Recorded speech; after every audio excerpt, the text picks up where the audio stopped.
कहानी के इस हिस्से से पहले आपने देखा कि किस तरह इच्छाधारी नागिन तेजस्वी ने दुष्ट सपेरे काली को मारकर न सिर्फ अपने माता पिता की मौत का बदला लिया बल्कि पूरे नागलोक को फिर से जीवित कर दिया। अब नागलोक के सभी नाग नागिन पहले से कहीं ज्यादा सुरक्षित थे क्योंकि उनकी सुरक्षा के लिए उनकी नई नागरानी तेजस्वी उनके साथ थी, जो साक्षात भगवान शिव के आशीर्वाद के साथ जन्मी थी। साथ ही नागमणि की शक्तियां भी अब नागलोक को वापस मिल चुकी थीं। लेकिन इस सब के बावजूद तेजस्वी घबराई हुई थी। तेजू, तू घबरा मत, खुद पर भरोसा रख मेरी बच्ची, जैसे तेरी माँ को तुझ पर था। नहीं दादी, उस काली से लड़ने के बाद मुझे एहसास हो गया है कि अकेले नागमणि और नागलोक की सुरक्षा कर पाना कोई बच्चों का खेल नहीं है। मैं तो अभी तो तुझे लगता है कि तू अभी बच्ची है। तू भूल रही है बेटा कि तू एक इच्छाधारी नागिन है। अपने पिता के शौर्य और अपनी माँ की भक्ति का मान तुझे ही रखना होगा। नाग रानी बनना तेरा नसीब भी है और कर्तव्य भी, जिससे तू चाहकर भी मुंह नहीं मोड़ सकती। और जहाँ तक रही बात अकेले पढ़ने की, तो तू उसकी चिंता बिल्कुल मत कर। भगवान शिव पर भरोसा रख, उन्होंने तेरे लिए जरूर कुछ सोचा होगा। मतलब मैं कुछ समझी नहीं दादी। सब समझ जाएगी जब सही वक्त आएगा तो। इतना कहकर जमुना ताई वहां से चली गई और तेजस्वी वहीं खड़ी काफी देर तक सोचती रही कि अब उसे आगे क्या करना है। तभी एक नाग रेंगता हुआ उसके पास आया। वो नाग असल में नागलोक का नया सेनापति सचान था और तेजस्वी से नागलोक की सुरक्षा को लेकर कुछ बात करने आया था।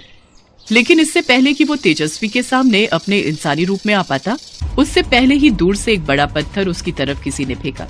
हालांकि वो पत्थर सेनापति सचान से कुछ दूर जाकर ही गिरा, लेकिन फिर भी तेजस्वी ने खतरे को भांपते हुए सचान को इशारा किया और उसे अपना रूप बदलने से मना कर दिया। साथ ही उसे वहां से चले जाने का इशारा भी किया। सेनापति सचान ने भी ठीक वैसा ही किया और अगले ही पल वहां से गायब हो गया। और फिर तेजस्वी ने उस दिशा की ओर देखा जहां से वो पत्थर आया था। वहां से एक बड़ा ही खूबसूरत नौजवान सीधा तेजस्वी की तरफ चला आ रहा था। गठीला शरीर, लंबा कद और चेहरे पर बिल्कुल सूरज जैसी चमक। तेजस्वी ने जब उस लड़के को देखा तो बस देखती ही रह गई। तुम ठीक तो हो ना? वो सांप वो कहाँ गया? उसने तुम्हें काटा तो नहीं? नहीं, वो चला गया। पर आप कौन है और यहाँ कैसे आए? मेरा नाम अक्षत है और मैं यहीं पास में अपने दोस्तों के साथ कैंपिंग करने आया हूँ। मैं आग जलाने के लिए लकड़ियाँ ढूंढ रहा था, तब मैंने उस सांप को तुम्हारी तरफ आते देखा तो मैंने।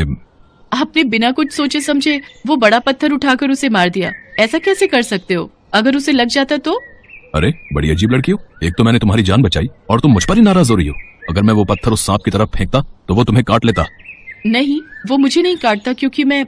इतना कहते ही तेजस्वी चुप हो गई क्योंकि उसे किसी भी हालत में अपनी सच्चाई किसी को नहीं बतानी थी और उस लड़के को तो वो जानती भी नहीं थी। लेकिन तेजस्वी को इस तरह चुप होते देखकर अक्षत ने उससे पूछा, तुम उस सांप की कोई रिश्तेदार हो क्या जो वो तुम्हें काटता नहीं? बोलो। ऐसा ही कुछ समझ लो। अब आप जाओ यहाँ से और ध्यान रहे इस तरफ फिर कभी मत आना। जंगल का ये हिस्सा इंसानों के लिए सुरक्षित नहीं है। अच्छा, अगर ऐसी बात है तो तुम यहाँ क्या कर रही हो? तुम भी मेरे साथ चलो, खतरा तो तुम्हें भी है ना? नहीं, मेरी बात अलग है।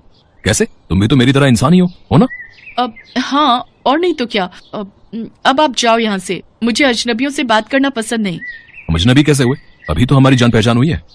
मैंने तो अपना नाम बता दिया, बस तुम भी अगर। भूल जाओ।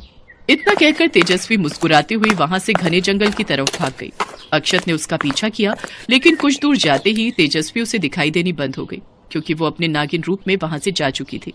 अभी तो यही थी मेरे सामने, पर अचानक कहाँ चली गई पता नहीं। पर जो भी हो, उस लड़की में कुछ तो खास बात है जो मैं उसकी तरफ खींचा चला आया। सच में कितनी सुंदर थी वो। पता नहीं अब फिर से मुलाकात कब होगी। अक्षत वापस उस तरफ मुड़ गया था जहां उसके दोस्त उसका इंतजार कर रहे थे और दूर झाड़ियों के पीछे खड़ी तेजस्वी उसे जाते हुए काफी देर तक देखती रही। सच तो ये था कि इस पहली मुलाकात में ही अक्षत और तेजस्वी के बीच कुछ तो था जिससे वो दोनों एक दूसरे से जुड़ चुके थे। दोनों एक दूसरे से भले ही दूर थे पर एक दूसरे के बारे में ही सोच रहे थे। तभी अचानक तेजस्वी को ख्याल आया, अरे मैं तो भूल ही गई, सेनापति सचान आए थे मुझसे मिलने। जरूर कोई खास बात होगी, मुझे चलना चाहिए। ये सोचकर तेजस्वी सीधा नागलोक पहुंची जहां पूरी सभा उसके आने का इंतजार कर रही थी। नागरानी जी, अच्छा हुआ जो आप आ गई, हम सब आपका ही इंतजार कर रहे थे। जी बताइए क्या बात है? आप सब इतने परेशान क्यों दिख रहे हैं? सब कुछ ठीक तो है ना? फिलहाल तो सब ठीक है नागरानी जी, पर बहुत दिनों तक नहीं रहेगा। क्या मतलब है?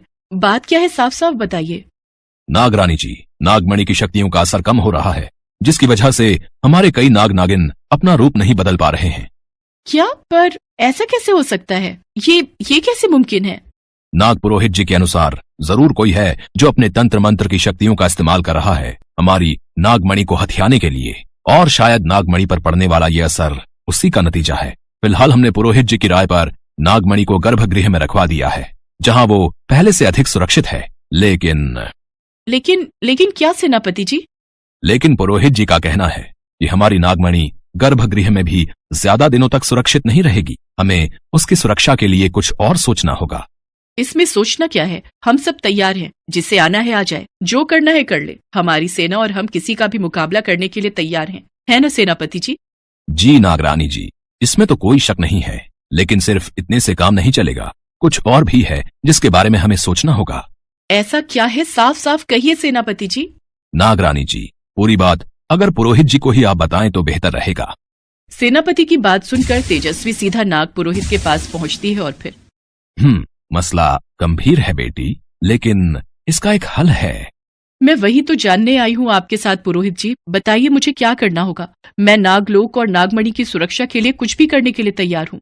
इसके लिए तुम्हें विवाह करना होगा बेटी। ये सच है कि तुम्हारी वीरता पर यहाँ किसी को शक नहीं, लेकिन नागमणि की सुरक्षा के लिए तुम्हें नागलोक के राजवंश को आगे बढ़ाना होगा। वास्तव में जिस तरह नागलोक में नागमणि से शक्तियों का संचार होता है, ठीक उसी तरह से नागमणि की शक्तियों को बनाए रखने के लिए नागलोक का राजवंश बने रहना भी जरूरी है।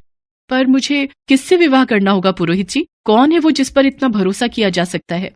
उसे भगवान शिव ने ही चुना है बेटी, और मुझे आभास हो रहा है कि वो तुमसे ज्यादा दूर नहीं है। वो भी तुम्हारी तरह तेजस्वी होगा, तुम्हारी तरह शक्तिशाली और निडर होगा, और सबसे बड़ी बात, अपने से ज्यादा दूसरे के बारे में सोचने वाला होगा।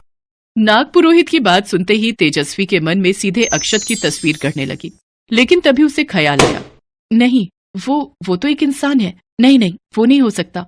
लेकिन फिर वो कौन होगा जो मेरा जीवन साथी बनने के लायक होगा और नागलोक का नागराज भी?